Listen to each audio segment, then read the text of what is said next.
Olá, pessoal!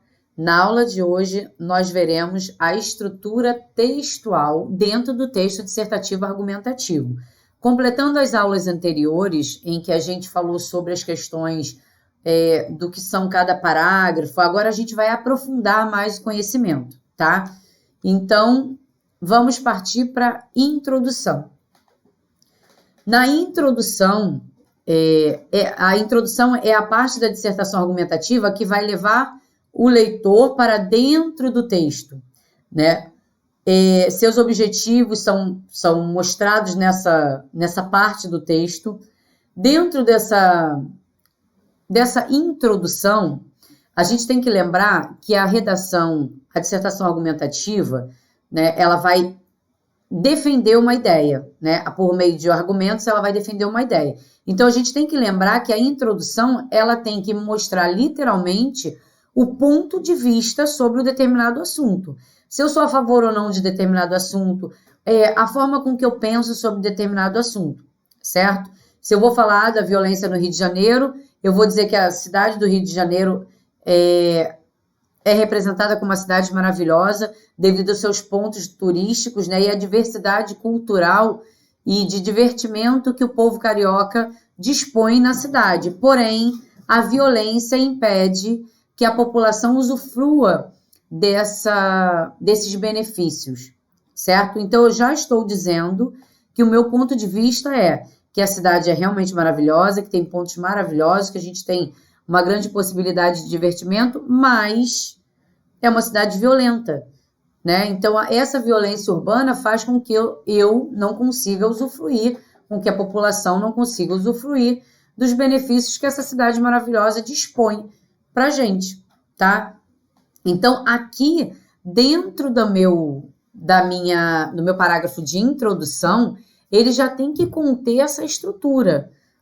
E aí, quando eu digo que a cidade é maravilhosa, que ela tem realmente esse monte de atrativos, e eu levanto um contraponto de que ela é violenta, eu tenho com isso 2 argumentos para sustentar a minha redação.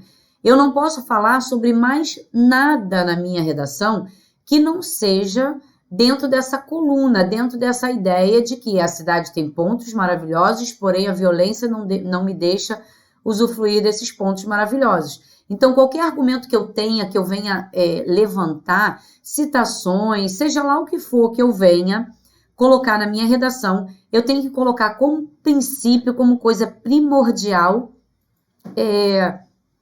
esses 2 argumentos. Então, o ideal é que eu faça um primeiro parágrafo de desenvolvimento falando sobre como a cidade maravilhosa, o Rio de Janeiro, é atrativo. E o segundo, eu falo sobre essa violência, do que motiva essa violência, né? Essa violência incontrolável que a gente tem no Rio de Janeiro e que acaba impedindo da gente aproveitar das coisas boas que a cidade dispõe. Logo, vem uma conclusão em que eu vou resolver somente os problemas citados na minha redação. Quais foram esses problemas citados na minha redação? Por exemplo, que a cidade é muito maravilhosa, porém ela é violenta. A cidade ser maravilhosa é um ponto positivo, então não tem o que ser resolvido. O que tem que ser resolvido é a questão da violência impedir que as pessoas usufruam desse benefício que a cidade traz, né? Dessa diversidade cultural que a cidade traz e tudo mais. Então, eu preciso solucionar tal problema. Na redação do Enem, a gente precisa ter uma coluna vertebral no texto, que é você partindo da introdução, argumentando, né, discutindo seus argumentos, dissecando, elaborando eles muito bem estruturados no parágrafo 2 e 3 da redação, que seriam os 2 de desenvolvimento, e na conclusão você soluciona o problema, que não é a cidade ser maravilhosa, sim a violência que essa cidade maravilhosa ainda assim cultiva e tem, né, dentro da sua estrutura social. Então, isso é a base, literalmente, para uma redação do Enem. Em que momento eu vou discutir? Eu vou vou solidificar, né, o meu argumento. Eu vou fazer com que o leitor entenda aquilo que eu estou falando no meu parágrafo 2 e 3 da redação, que são os meus 2 parágrafos de desenvolvimento. Logo, a redação do Enem, ela não é obrigatório, mas é de bom tom, porque dá certo essa estrutura, que ela tenha 4 parágrafos: introdução, desenvolvimento, desenvolvimento 1, né, desenvolvimento 2 e conclusão. E aí eu tenho um texto conciso, um texto elaborado e um texto bem estruturado dentro de uma coluna vertebral, de uma linha textual, em que eu vou falar sobre o assunto, eu vou justificar através de palavras de outras pessoas, que isso é a minha citação, e eu vou solucionar esse problema que eu apontei inicialmente na minha conclusão, certo?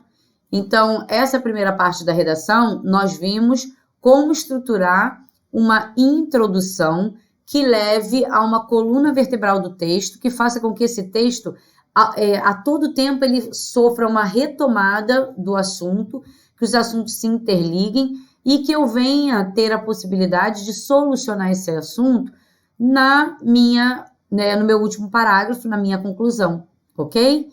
Então, na próxima aula, nós veremos o que sustenta o argumento, que são as citações, e como funcionar dentro de um plano textual. Então, até a próxima.